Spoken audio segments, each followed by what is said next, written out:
Good morning, good afternoon to everyone, and good afternoon to those here in Geneva, as well as those who are joining us online for this event. This event on chemicals, waste, and biodiversity has been co-organized by the Secretariats of the Biodiversity, the Secretariat of the Basel, Rotterdam, and Stockholm Conventions, and the Secretariat of the Minamata Conventions, with the collaboration also of the Geneva Environment Network. Thank you very much for joining us. I'll introduce myself. I'm Maria Cristina Cárdenas. I'm a Senior Policy and Strategy Advisor in the Secretariat of the Basel, Rotterdam, and Stockholm Conventions. And I take this opportunity also to apologize on behalf of the Secretariat of the Minamata Convention. They will not be able to join us today because of some logistic issues. They're actually on the plane traveling back to Geneva from their COP in Bali. And so with that, I'd like to introduce our panelists and participants today. I have here Elizabeth Merema, the Executive Secretary of the Biodiversity Convention, who you all know very well.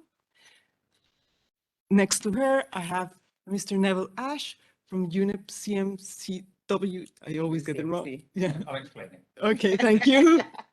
And online, we have Mr. Carlos Martín Novela, the Deputy Secretary of the Basel, Rotterdam, and Stockholm Conventions. Thank you very much.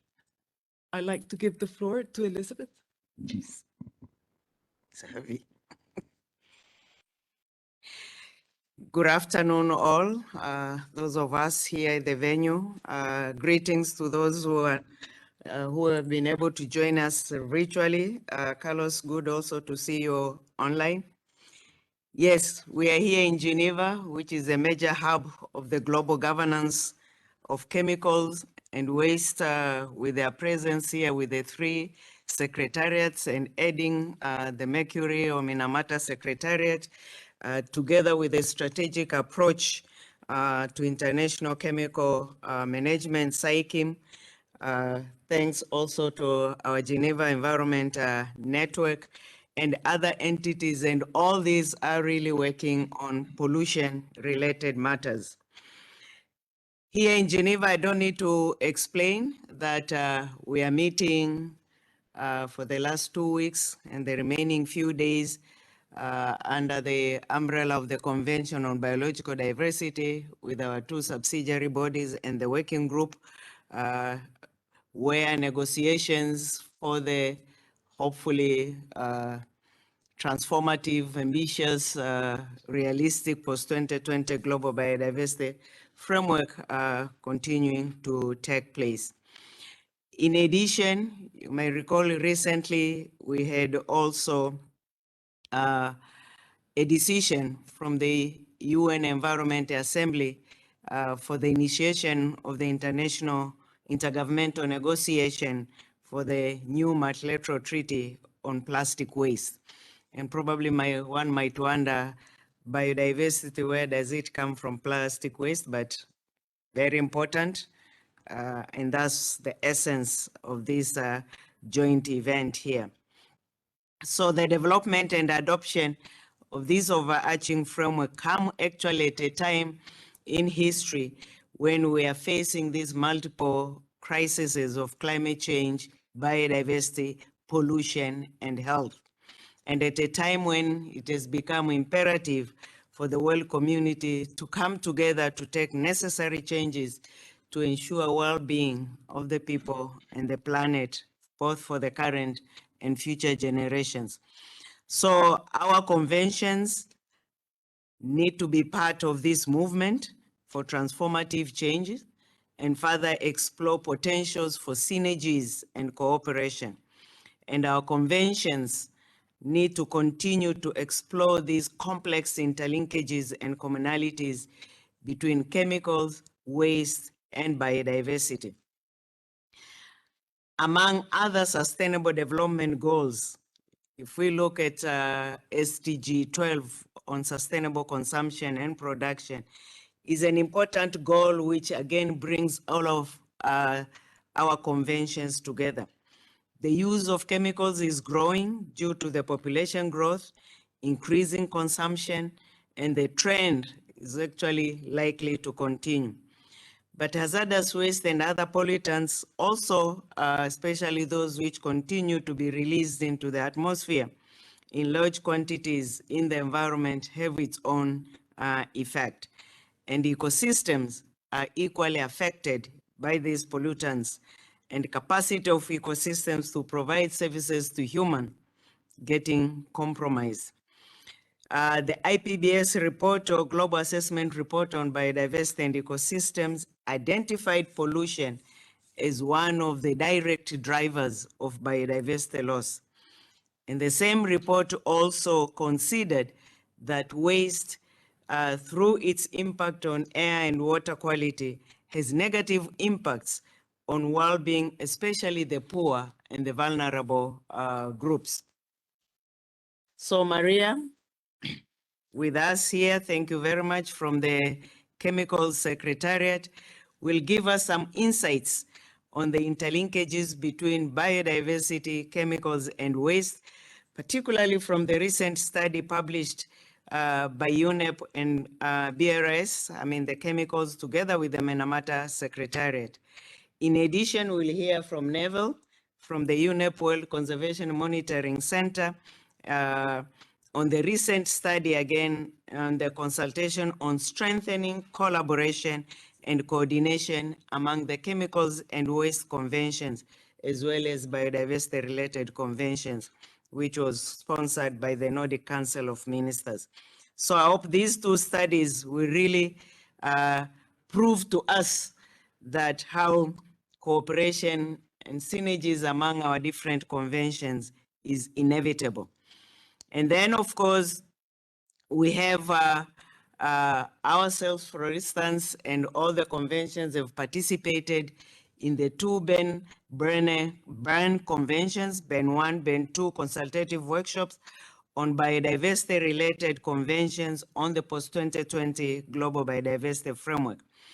And you have also participated in our expert workshop for multilateral conventions and SAICM, and all this collaboration with UNEP in the development of this study for potential cooperation and synergies between biodiversity and chemicals and waste convention will be also presented by Neville in few moments.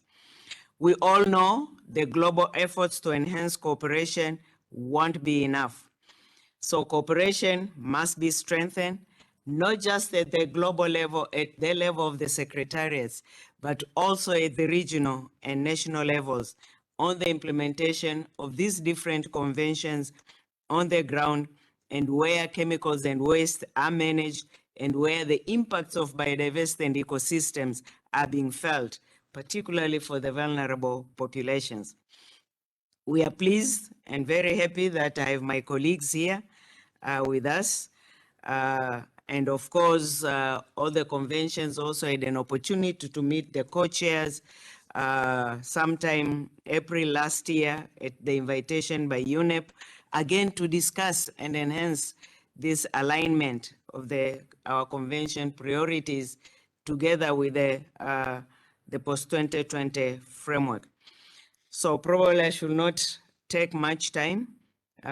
Otherwise, there's a lot to discuss, and let me give Maria then an opportunity to take us through.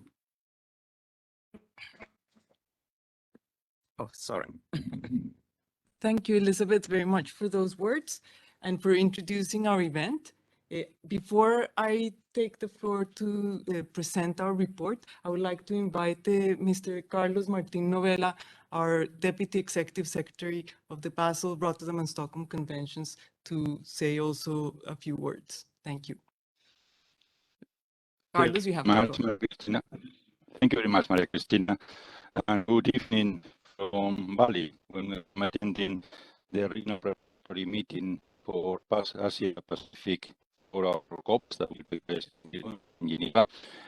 Yes, after the celebration of the Conference of the Parties of the Minamata Convention that had finished just about 24 hours ago. So, as I said, thank you very much, Elizabeth, for the CBD to join the Minamata Convention Secretariat and the BRI Secretariat in organizing this event, and also the Geneva Environment Network for helping on the logistics for organizing the event. As you well said, Elizabeth, and it's well known since many years ago, pollution is among the main causes of biodiversity loss. And we believe that the very specific MEAs dealing with chemicals and waste, we have an important role to play. I will try to explain you what is the role that the Stockholm, Rotterdam and Basel Conventions, taking them in the reverse order that we usually do, can play. Starting with the Stockholm. Stockholm Convention deals with persistent organic pollutants. Those are pesticides, but also industrial chemicals. The industrial chemicals also have important impacts on biodiversity, not only the pesticides. For example, anything that relates to endocrine disruptors, dioxins, furans, etc., are as bad, if not worse, than many pesticides.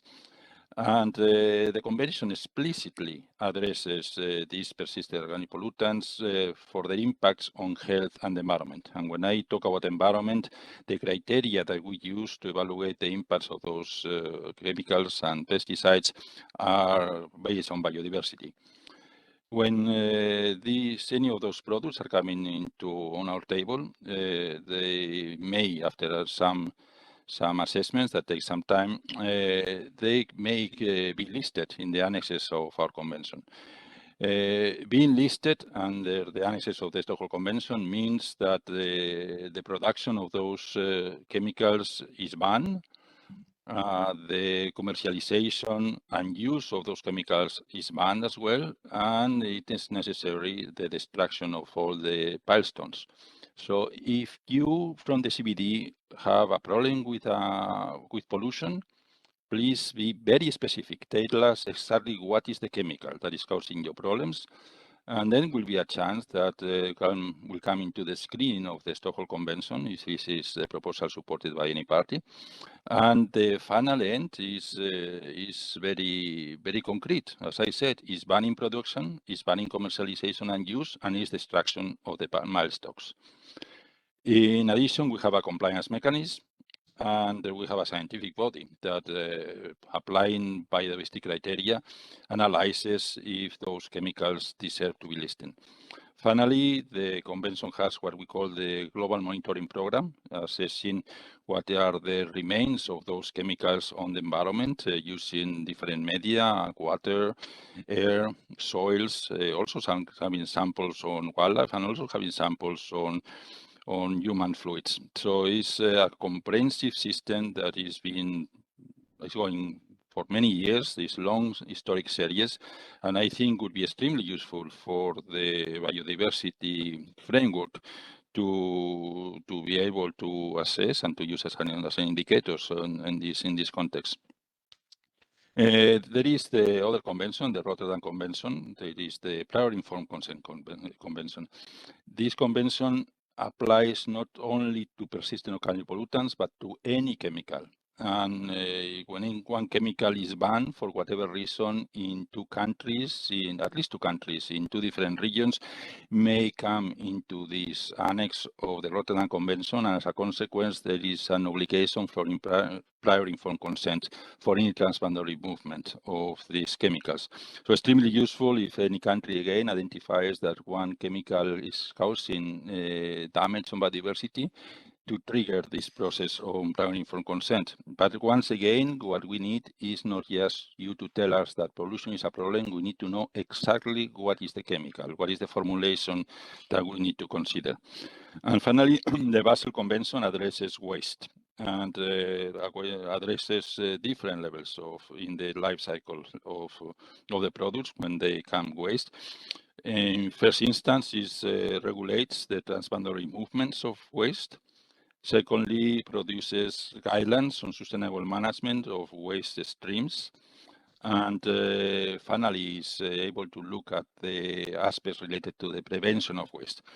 To give you an example of the relevance of this for biodiversity, I can mention, for example, what we have done with plastics recently. Unfortunately, for historic reasons, the plastics were not included in the annexes of the Basel Convention until our last conference of the parties, when they some plastic types became included into the annex of the Basel Convention. As a consequence, now there is a strong regulatory framework to identify those plastics when they are going across borders. We are working in collaboration with the World Customs Organizations and also with Interpol. So it's very specific. These types of plastics require specific authorization permits to be transported across borders, and some of them are even banned to be transported across borders. And finally, with the guidance that we are now submitting to our Conference of the Parties, there are very specific methodologies to be used domestically for treating plastics in order to prevent them to create damage on environment. So with these few goals, I will finalize saying that you have at your disposal 3, and together with Minamata, 4 extremely powerful instruments. We are not framework conventions, we are executive conventions. We list and we take out of the market basically and from use chemicals, and the only need that we need is to have very precise information. Unfortunately, and I am part of the guild, these conventions has been, in my point of view, largely ignored by the CBD historically. And I think that at this stage, we should do something about that. Thank you very much. Yes. Thank you very much, Carlos, for those words. And I will just now proceed talking a bit about the report that was prepared jointly by the secretariats of the Basel, Rotterdam, Minamata, and Stockholm Conventions. We called it the interlinkages between the chemicals and waste multilateral agreements and biodiversity, the key insights.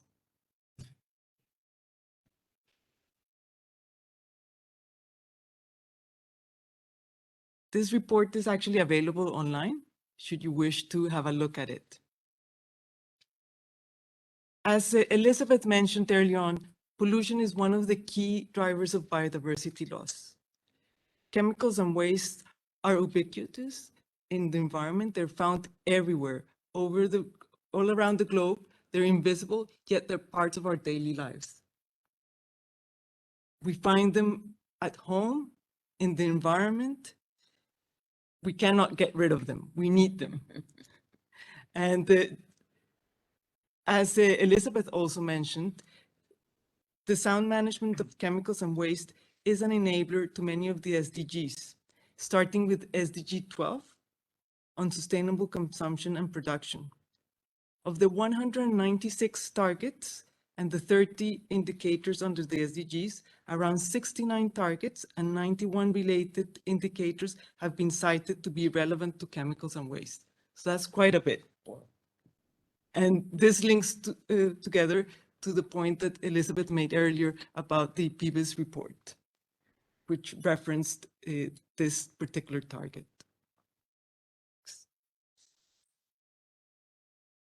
You heard a bit from Carlos as to what the conventions on chemicals and waste do, but I'll go a bit in depth as to what the persistent organic pollutants are and why they are important and relevant to you. POPs, as they are commonly known, are human-made chemicals that persist in the environment for very long periods. They also travel long distances. They evaporate and travel through air and through water, and they become widely distributed geographically. They bioaccumulate on fatty tissues, on humans and wildlife, and have very harmful impacts on the environment and human health. They have been shown to have impacts on ecosystems and biota and at all levels of the food chain, and also affect human nature contributions to people. The effects of POPs on the environment have also been observed in a range of ecosystems. POPs are having effects in freshwater ecosystems such as lakes and rivers, the latter often contributing POPs to coastal marine environments.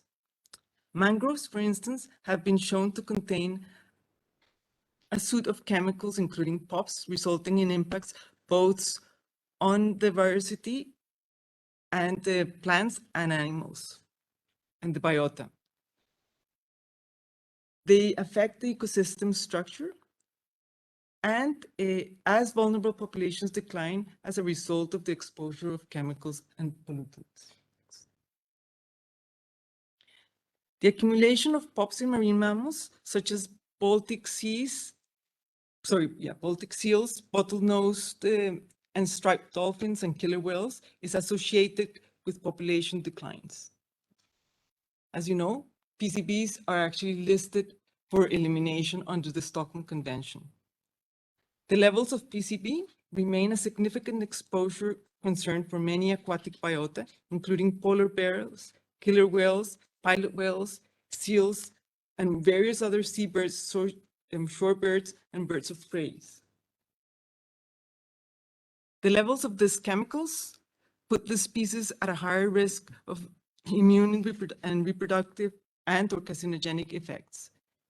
PCBs mediated effects on reproduction and immune function may threaten the long-term viability of over 50% of the world killer whale populations. So that's of a big concern. Pesticides, which are listed both under the Stockholm Convention and the Rotterdam Convention, has been documented to threaten bird life, with bird populations having declined 20 to 25% since pre-agricultural times, with one of the major causes being pesticides. Pesticide poisoning is currently the greatest threat to the Andean condor and the bald eagle populations in the US that have declined in part because of exposure to DDT.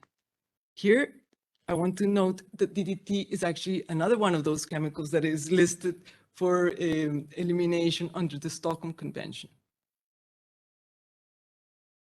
Pesticide poisoning is also, by affecting insects and pollinators, pesticides may also impact a wide range of other ecosystem services.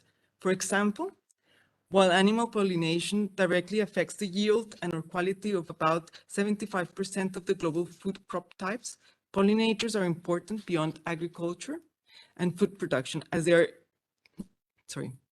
and their habitats provide ecological, cultural, financial, health, human, and social values.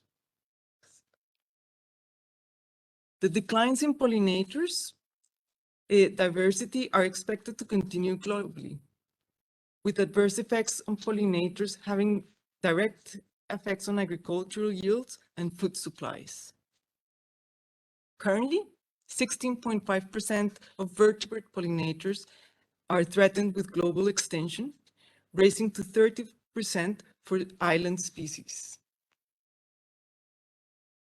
So I hope that this nice picture sort of makes you realize that behind the nice picture, chemicals are threatening their existence.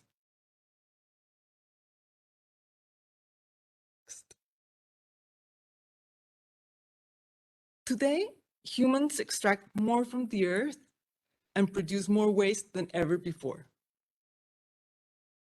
The best estimate of the global amount of municipal solid waste is around 2.1 billion tons per year, with at least 33% of that amount not managed in an environmentally sound manner.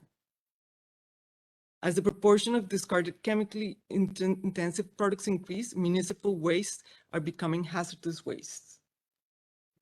I should point out here also that wastes are covered under the Basel Convention.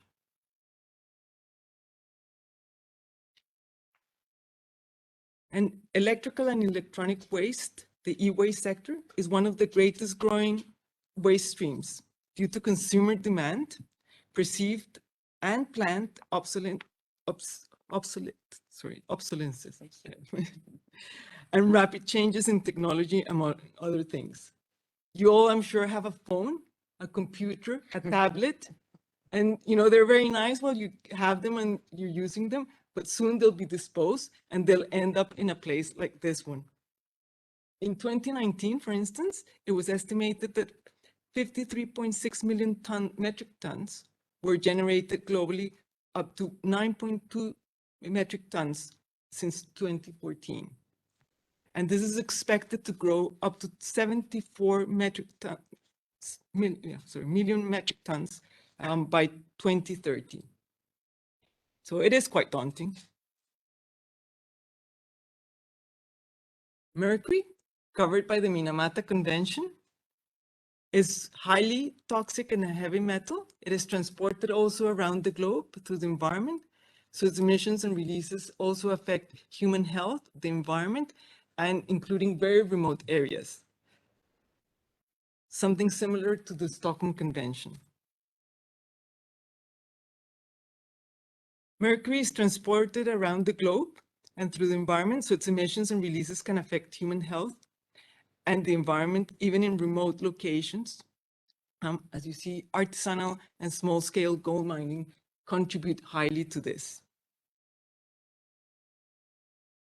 Plastics, which were mentioned earlier by Elizabeth, they're another issue of great concern.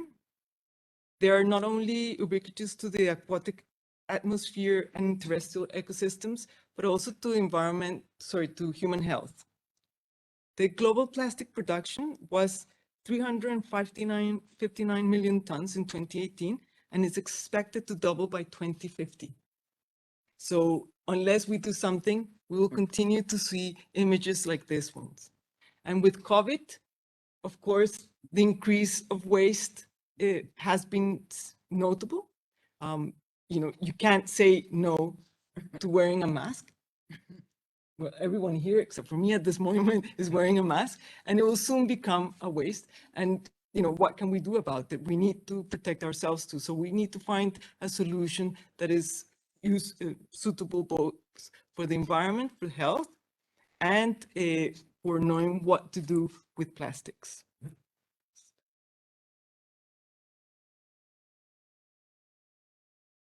Marine microplastics are also quite important.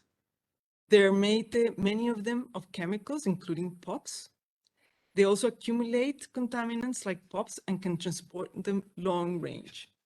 So once plastics degrade in the environment, in the marine environment, for instance, they're still there. You don't see them, but they still have an effect.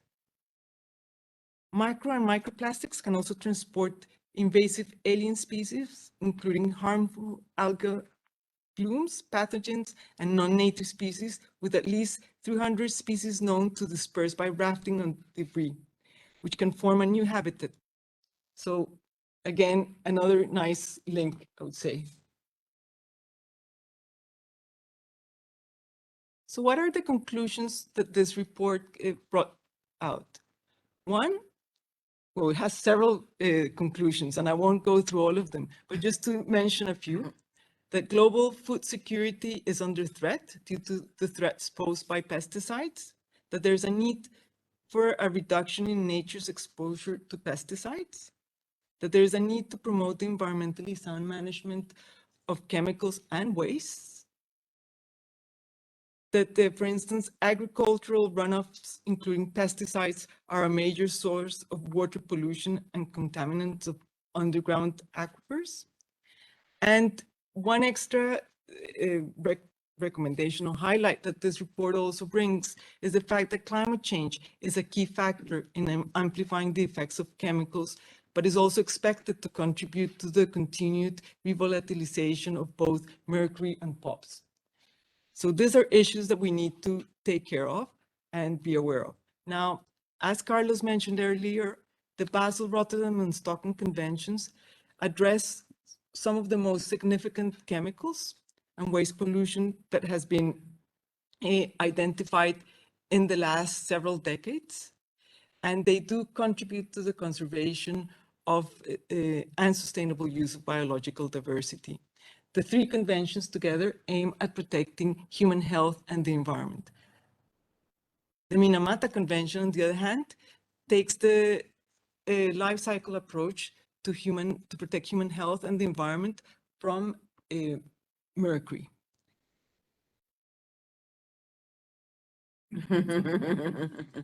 Should you wish to learn a bit more of what our conventions do, you can just follow the links. And I should have said that at the end of the side event, we will be sharing the recording, so you will have copies of the slides as well as the information. So thank you. And I guess that now. Thank you very much. I hope this is not a scaring, threatening report, but let's hear from Neville. Thank you very much, Maria and Elizabeth and Carlos, for your opening remarks as well. And I'm keen to learn from you on your PowerPoint presentation skills as well, Maria. It's fantastic at the end there, the bird fluttered away. It's also brilliant to hear from the BRS Secretariat on a technical presentation on biodiversity, and lots of interesting information coming through there from our colleagues in the BRS Secretariat on biodiversity. So I'm going to pick up a little bit on what's been said so far and talk about some of the implications of the understanding we have around the links between the biodiversity and chemicals and waste agendas, about what that might mean in practice for strengthening collaboration and coordination between the MEAs.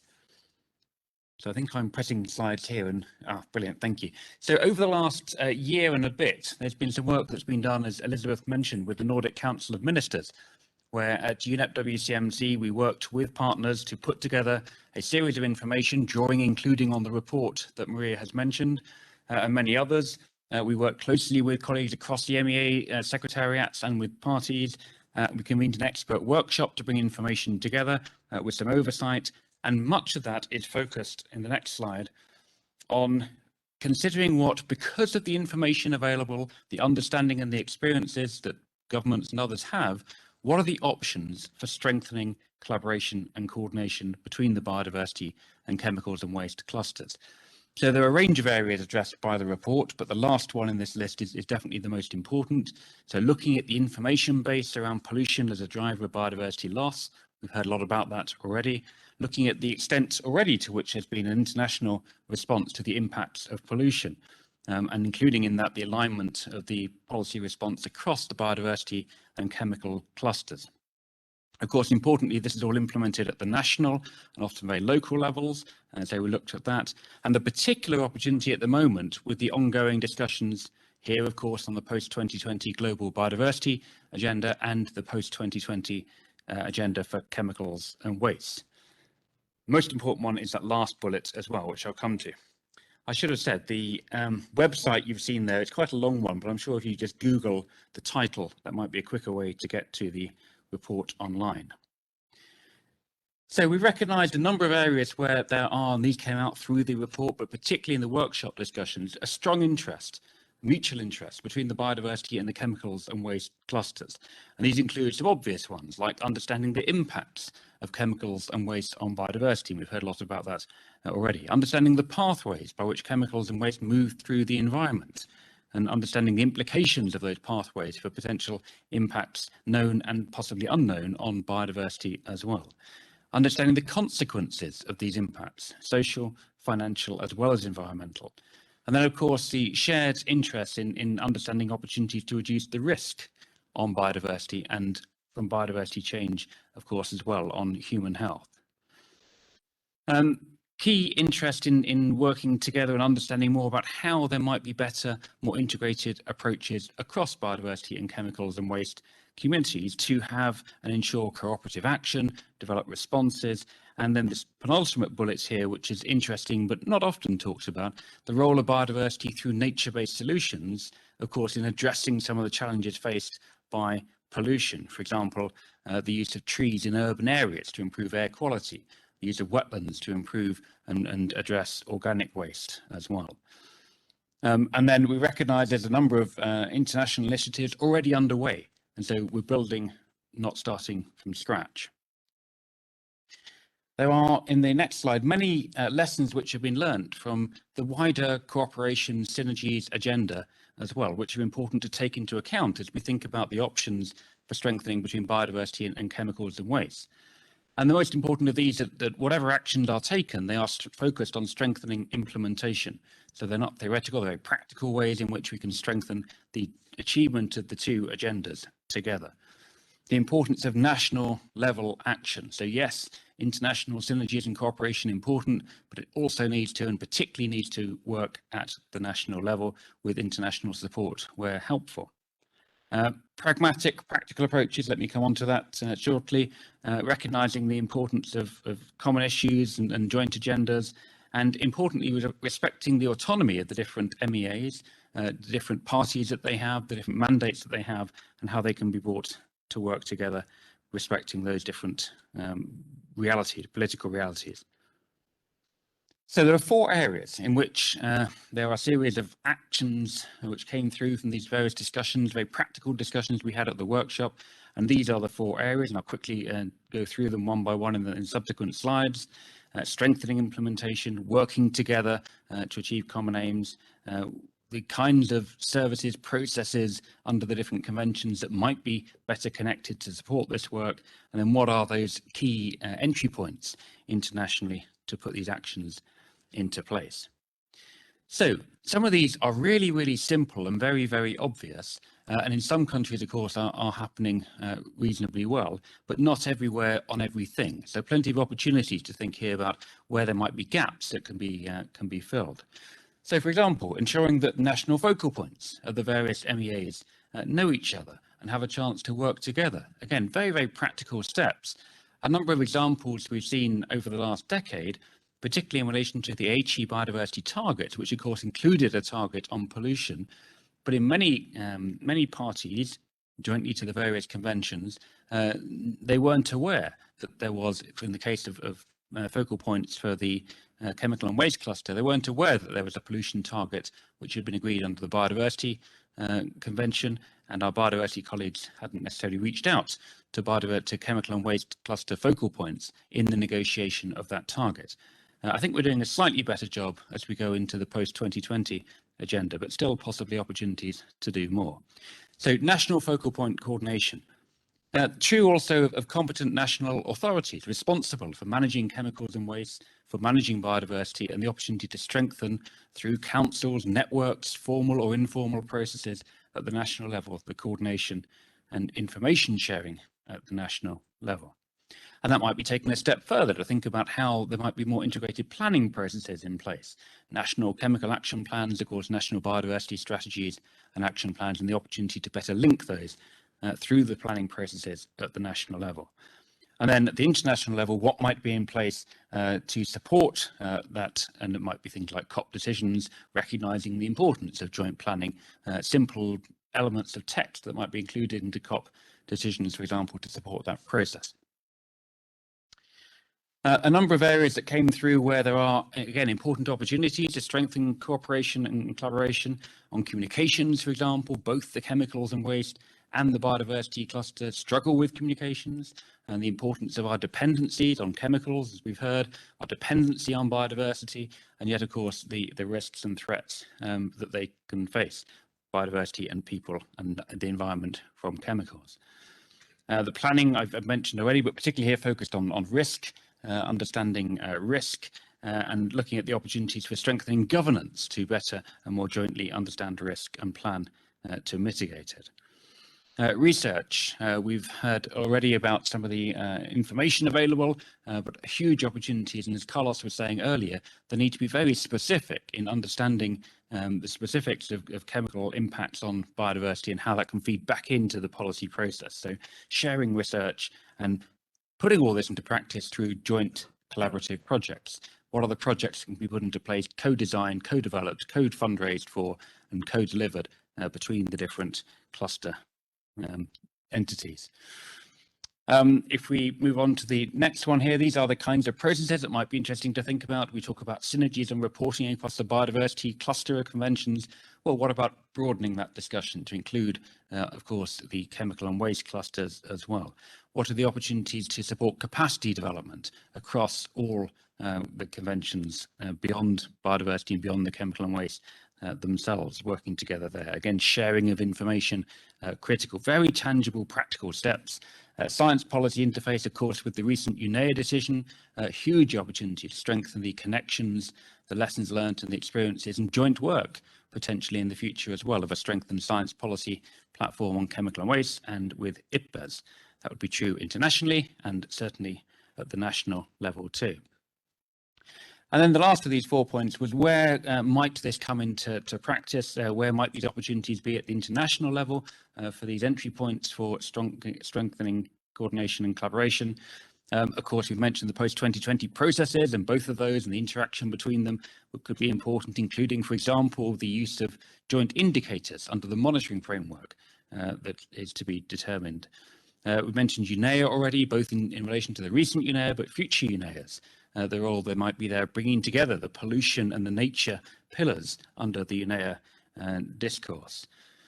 Internationally important, also regionally, that might be through regional conventions, it might be through regional ministerial environmental fora and other opportunities again to bring together these agendas and think about further alignment.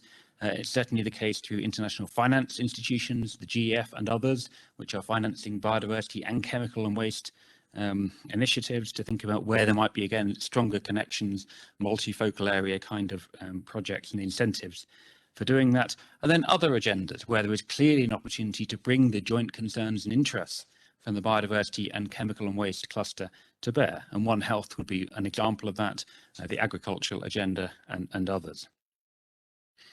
So that just leads me back to remind you that this report is available. It's been out for about a month now. We developed this, as I mentioned, in close coordination with many, including with review and input from the various MEA secretariats across the biodiversity and chemical and waste cluster. So with that, I'll stop there and thank you very much. Thank you very much, Neville, for that very good presentation. And just for those that are interested in the report, it is available on the website for this event. So you can download it directly from there, as well as the report that was produced by the PRS and Minamata secretariats. They're all there. So you can find everything in one place. And talking about one place, I think that this is a very important opportunity for us to be able to come together and see how we can ensure that we break the silos between, or the artificial silos that exist between the chemicals and waste and the biodiversity worlds. You know, most of the structures that we have in place are very similar. Some of the participants are similar. You know, I've seen quite a few familiar faces as I walk around the venue today. So, you know, I do know that quite a lot of people work on these issues. And for us, what's important is what can we do to continue this work? I think that the Neville mentioned some nice points, some of the things that are already going on, and some of the easy things that we can do. And I would just open the floor now for questions or comments on what do you think could be sort of really achievable actions that you can take. Maybe if I can say a few words before. Let me just add a few words in terms of specifically from the Convention on Biological Diversity and especially what is happening here, again, to show that linkages between biodiversity and chemicals.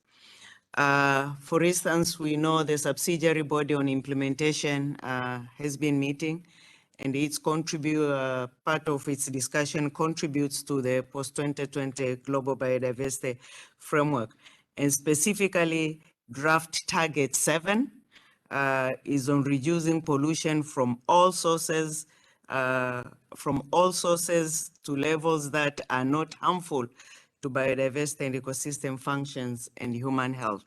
So clearly, when the framework is adopted and hopefully this target will remain or even made stronger, means then we have an opening both at international level and national level to work on this common issue of pollution, which is a direct primary driver for biodiversity loss.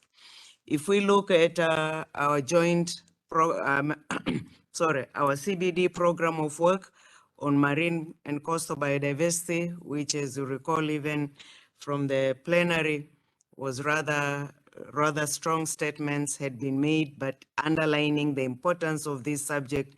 It also contributes to preventing and mitigating adverse impacts of plastic waste on biodiversity, and hope this then can play even a major role in terms of supporting countries to continue to tackle plastic waste. And now, as the new convention or treaty will be negotiated, and hopefully then that contribution of bringing the different clusters together will be part of that discussion.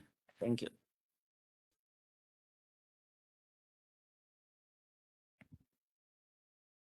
Thank you very much, Elizabeth, also for updating us with what's been happening here. And those are for sure very welcome words. Thank you. Thank you so much, and also for these really interesting presentations. So I'm Ingrid Kutsia, and I represent ICLEI. We work with local and subnational governments, and we've also been very involved in the CBD process to get a renewed plan of action for subnational and local governments. And one of the things, and I'm glad, I think, Marina, you mentioned that, what is it that we can do together? One of the things that we have done, and we've just in fact, yesterday just launched what we call our commitment platform, which is linked to the 2030 action targets. And it essentially provides a mechanism and a vehicle where subnational governments and cities can make commitments, including on Target 7. As we know, specifically municipalities have a big role to play insofar as waste management is concerned. And we would very much like to collaborate with yourselves on this, and how we can, one of the things that we need very often at the lower levels of government is not just capacity building, but very specifically also practical guides. And that is the sort of thing that we have a provision on this platform for practical guidance, best practices, etc. So we would very much like to talk to you further around how we can strengthen that collaboration, particularly insofar as the planning and implementation side of things is concerned. Thank you very much for that. And if I may just very quickly respond also, under the Basel Convention, we have the partnership on a household waste. Yes. So that, that would be great for you to link up with it. Thank you. Yes. Thank you for the interesting presentation. I work in the Japanese government in charge of pesticide management and registration. And in the work, it is quite difficult because I understand what you in the presentation. On the other hand, if we reduce the use of pesticide, the food production may reduce as well. Then hunger will increase. It is another issue. So we need to consider very carefully. And it is in that case, I think the role of science is really, really important. So if it is scientifically justified, we have to go in the direction. But if it is not the case, maybe we have to think. Otherwise, we will perish other side of the problem. We will make the other side of the problem. This is my observation. Thank you. Thank you very much. Yes, Neville.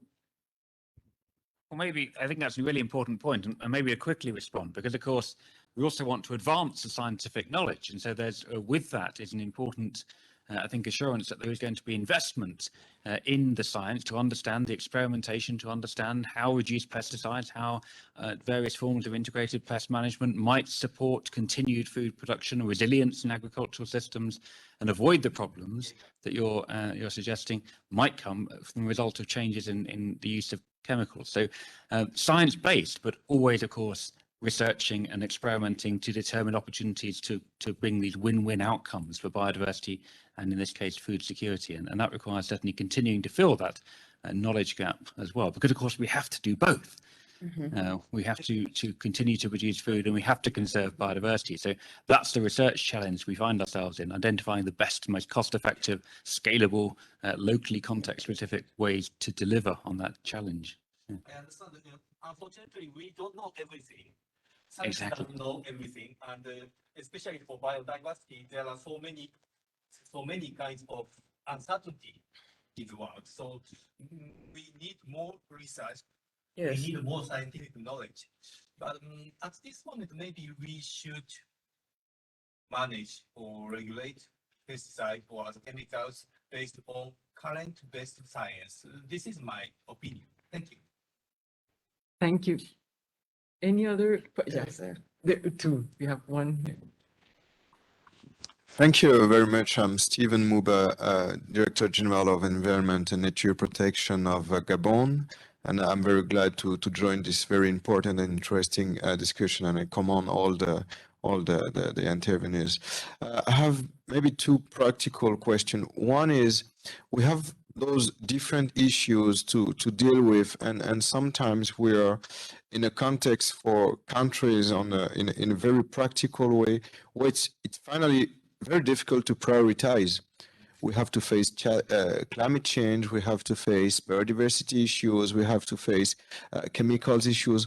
So how can this work and all those reports together can help us to find a way to better prioritize in one hand, and also in the other hand to have a very efficient actions on the ground? Because if we can see that in terms of governance there is some link to create to better manage those issues in terms of ecosystems, it's one thing. It's only one thing. When we have to deal, for instance, with Minamata issues, with mercury issues, it's a very complicated and long process where we can see with gold mining activities, with fisheries activities, we go to health issues. So it's very difficult sometimes to prioritize and to choose where we have to put our efforts when we don't have all the required capacities in terms of technical person, in terms of technical guidance. And the second point I wanted to raise, it's also how can you help us to have the good data and the good framework, because it's a huge challenge in terms of organization. But to set up this organization, to have the good policies, we have to get the good data.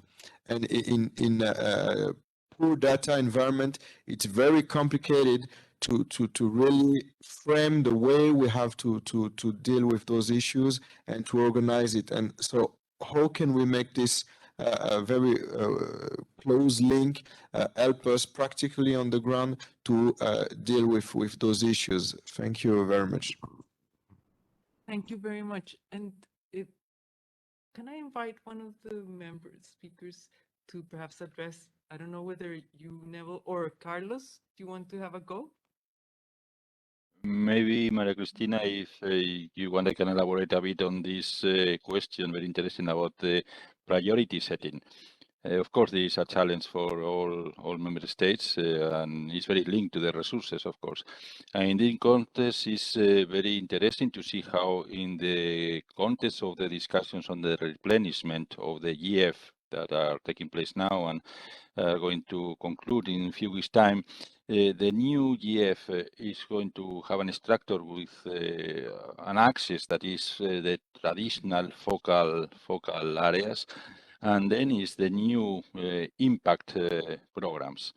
these impact programs, that is where the majority of the money of the EF is going to come, are to be designed exactly in the way to try to find co-benefits between different focal areas.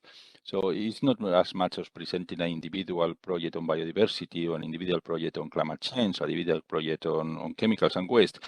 Would be rather those programs that integrate on a same physical space all the different aspects and priorities of biodiversity, chemicals and waste, climate change, that will have access to this money on the impact programs of the EF. So I think we are very excited with that. It will give an enormous opportunity for the different conventions to work together with national authorities on the ground and also implementing agencies, and to see how what we are now discussing, how to obtain co-benefits in the implementation of the chemicals and waste conventions and the biodiversity and the climate change conventions can move from being a theoretical discussion to a very practical exercise with direct funding from the EF. Thank you. And maybe just quickly to build on that, and let me come back to the GF, because I think there are some additional opportunities there as well. But just in terms of very practical steps, so as a focal point or engaged in negotiations here, it would be entirely reasonable to be heading home next week, and after catching up on some sleep, then to be reaching out to colleagues across other MEAs and dropping a note to focal points from other conventions across the biodiversity and the chemical and waste cluster. Just come back from a meeting in Geneva. We've been discussing a pollution target. Be really keen to meet and discuss this with you.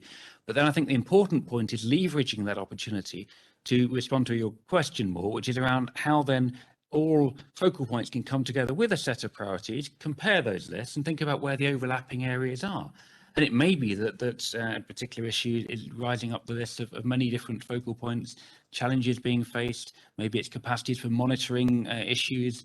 That links me back to the GEF, because the GEF early action grants announced at the first part of the COP15 in Kunming will be supporting parties, amongst other things, to think about the sufficiency of national monitoring systems. And maybe in those discussions, it's helpful to bring in colleagues from across the chemical and waste cluster to think about where there might be efficiencies again in establishing and strengthening national monitoring systems. Water quality might be an interesting example of that, very directly relevant to the chemical waste and the biodiversity agenda. So there's very practical steps that could be taken. But I think a lot of this starts with convening, sharing information, with sitting around the same table with focal points and say representatives from competent authorities at the national level to have those discussions, identify the joint priorities, the joint challenges, and how that can then feed up with a collective voice into the various MEAs which can support taking action. You wanted to speak?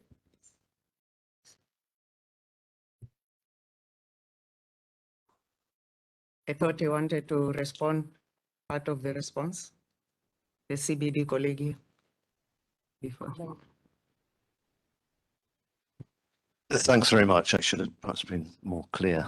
Just a very small point to add to that. I mean, as noted by Carlos and Neville, under the GEF8 replenishment negotiation, there's going to be a very much enhanced country support program, which is designed to assist countries in this issue of helping to prioritize and develop integrated approaches and communication across the conventions for which GEF serves as the financial mechanism.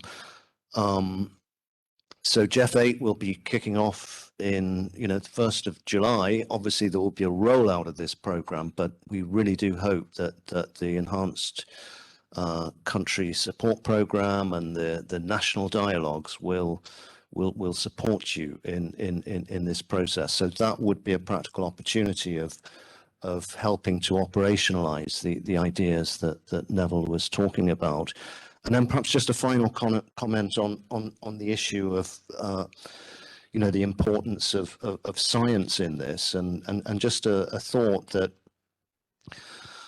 FAO has been one of the strongest specialized agencies in the United Nations system in mainstreaming biodiversity in genuine and practical manner within its programs. And so I think opportunities exist, working with and through FAO. And then, of course, the thinking towards the establishment of a science policy platform under the chemicals BRS conventions, I think is also relevant to that. And I'm thinking also of the collaboration that we've been trying to stimulate across IPBES, for example, and the Intergovernmental Panel on Climate Change. And related to that, also the opportunities for, and this is something I think we all need to collaboratively look into, the opportunity to make use of the Intergovernmental Resource Panel on Sustainable Consumption and Production. Thanks very much. Thank you very much, Neil. And just to add one thing now that you mentioned FAO, the Rotterdam Convention has its secretariat serviced both by UNEP and FAO. So that's a nice entry point. I think we have someone else asking for the floor, two more. Thank you. So my name is Citlali Gonzalez, and I work in a small consultancy working on ecological transition and in Latin America. And we're putting together a case, an economic case for biodiversity protection, and looking at examples and, like trying to give, more or less linking examples in every single aspect. And one aspect that we struggle to find information, and maybe you can help me out if there is some available, but I think that is missing there is making the case that is also interesting from the economic point of view, reducing chemicals, reducing waste, and therefore, the impact in biodiversity. And this is an area that could be really, explored, because we need to give examples. We need to show that from the economics perspective makes sense, to make these changes happen. Thank you. Thank you very much for raising that point. And we have one at the back and then at the front. Thank you for your presentation. I'm Yasuaki Miyamoto from Japan Civil Network for United Nations Decade on Biodiversity. I have a question about the synergies between the conventions. Each convention has each action programs. And also now the SAICOM is preparing the next action plan. And then maybe the target might be harmonized. For example, the GBF has a target for the pollution or the waste. Maybe and also the Basel has a similar target. So maybe the harmonization will be the strengthen each convention's activity, I think. So how do you feel about that? Thank you. I have Elizabeth here. Perhaps Carlos. Thank you very much. And indeed, an important question. Let me take it into more of a bigger picture. We've seen here, even in the discussions of the Post-2020 Global Biodiversity, MEAs have been consulted, MEA secretariats have been contributing, and actually colleagues ensuring that what is adopted or the targets, specific targets under the framework can also be implemented under their conventions. So that then once the framework is adopted, they are able to align the framework with their own policy documents, strategies, and action plan. So we hope that alignment will happen, and if it happens, then the same alignment also happens at national level. And let us remember, as Maria had said at the beginning, we are dealing with the same governments, therefore same parties, in many cases, same government departments, same focal points. So we hope that the framework will not contradict other MEAs, and that's the essence of the contribution which had been opened from other MEAs. And actually the co-chairs have gone out of their way to consult these MEA secretariats to make sure that linkages is there. So we hope we'll all then continue to work together, that the parties of the other conventions will be able to align. And they are, in fact, all conventions, they can see themselves in the framework. So for the chemicals, this is where Target 7 then comes in as an entry point, but also one major decision which will be taken not just by the subsidiary body of implementation here, but by our COP virtually. Every COP is strengthened collaboration, cooperation among the MEAs. Is more or less a standing decision taken. So this is what also brings us together. And even here, SBA will take that decision, which will also feed into the conference of the parties. Thank you. Thank you very much, Elizabeth. And I think Carlos would also like to say something to this point. Carlos? Thank you, Maria Cristina. I think it's clear for everyone that the challenge of addressing biodiversity loss is very much on how you engage and mobilize sectorial policy makers and sectorial policy practitioners. This is embedded in Article 6b, if I remember properly, of the convention itself, of the CBD. You have to see how those who have the power to guide different policy sectors and to develop initiatives in the policy sectors are engaged and are motivated and are proactive on helping to prevent biodiversity loss. So as I see, the GBF is not a CBD framework, it's a global framework, it's all society framework where you help to identify what are the key areas of concern, and I believe that pollution is one area of concern, of course, and then you establish bridges, establish ways of collaboration with those who can do something about. And it's what I said. If you, perhaps I want to, it's a bit rude to say, but in many years, the CBD has been very clever and very good in pointing out that pollution and pesticides is very relevant for biodiversity loss, but I have not seen any direct action from the CBD that has prevented this to happen, basically, because the CBD has not had the power to prevent this to happen. Those who has the power are FAO, are the BRS conventions. As I said, we can list and one can take pesticides out of the market. You cannot do it. So the only way to ensure that the future framework is successful is by establishing mechanisms and instruments to ensure the cross-fertilization and collaboration with people like us. And we are very happy to do it because in the text of our conventions, in some cases before that the CBD event was there, is the protection of environment and nature. So it's part of our mandate. Now we have to see how we optimize our efforts and how we coordinate and enhance collaboration in order to do all our efforts more efficient and more workable. Thank you. Thank you, Carlos. And I think we have another request here from the floor, right? Yes.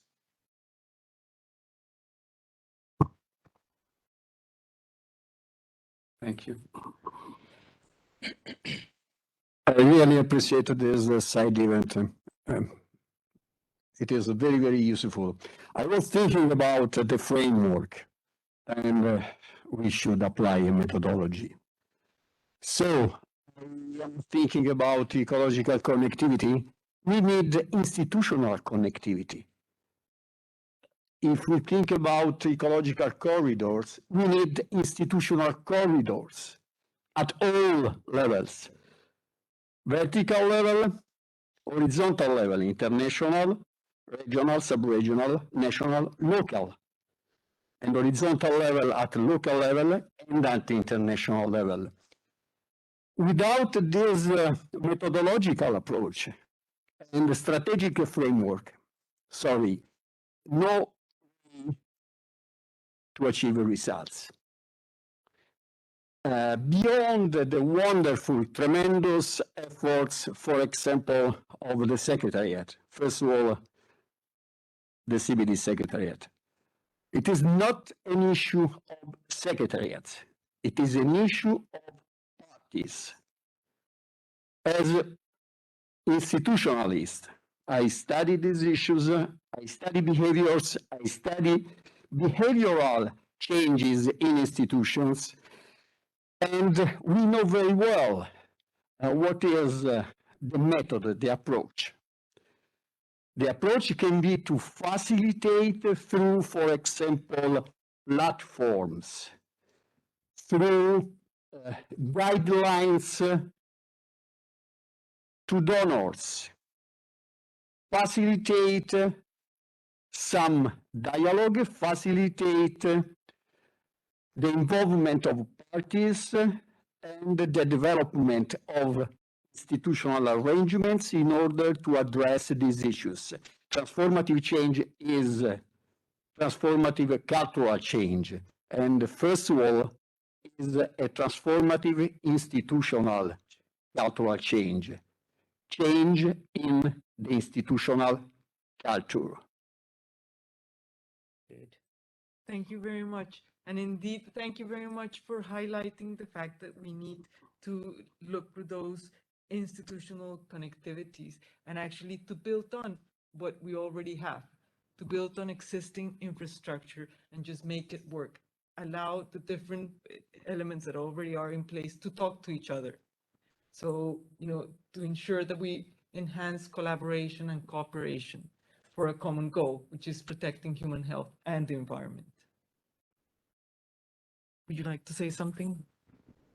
Well, only again, just to reinforce that needs to be done very practically and tangibly. So again, going away from this meeting, taking the draft Target 7 wording, taking it back, talking to focal points, talking to competent authorities from the chemical and waste cluster and asking what they think of it. And if you look at the wording, and even in this discussion today, we've had Elizabeth read out some of the draft wording there around reducing levels to such that they're not harmful to biodiversity. And yet in the Stockholm Convention, the terminology is banning. Well, there's a big difference between banning and reducing levels to something.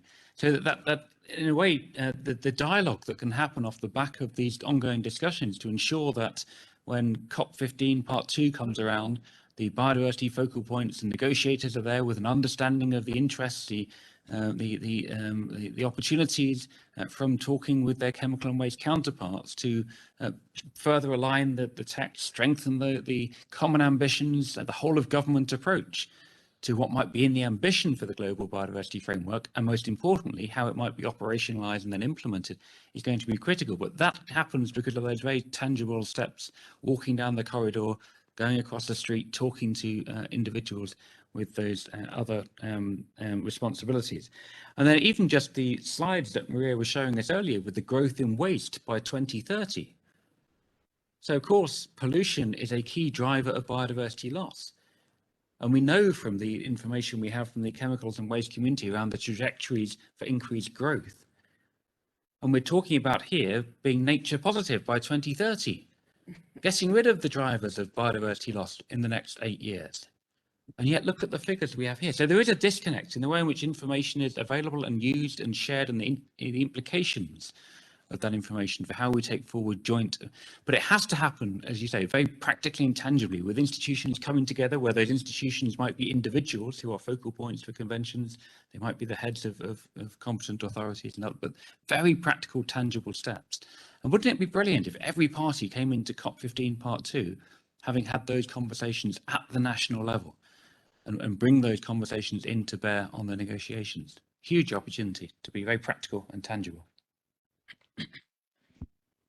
And I think here also a clear message we are getting, particularly at national level, is really awareness. Probably it's the awareness that these different conventions for which the same country is a party to are all connected. So we have that task of creating that awareness and educating all those who are involved at national level. Yes, there are different conventions. Yes, they have different mandates, but now we're also seeing different mandates as they are actually the same. Because if we are talking pollution here, all chemicals convention are talking pollution. Are we talking the same language? If we use the exact example which Neville has just given as an example. So let's pick these pieces and bring them together and create that needed awareness. And of course, Jeff 8 has been referred here.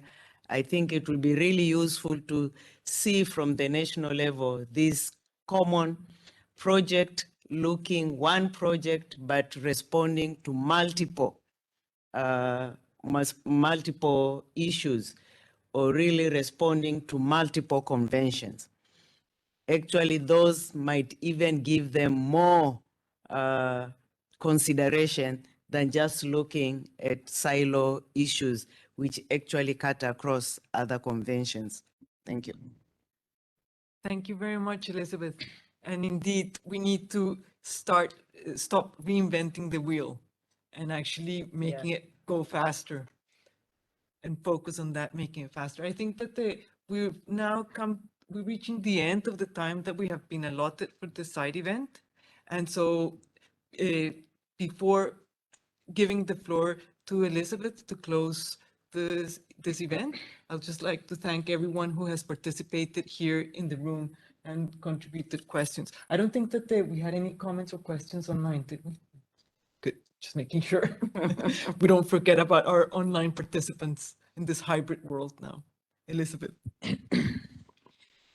Thank you very much. I think my task here is easy. First, to thank my colleagues, Carlos online,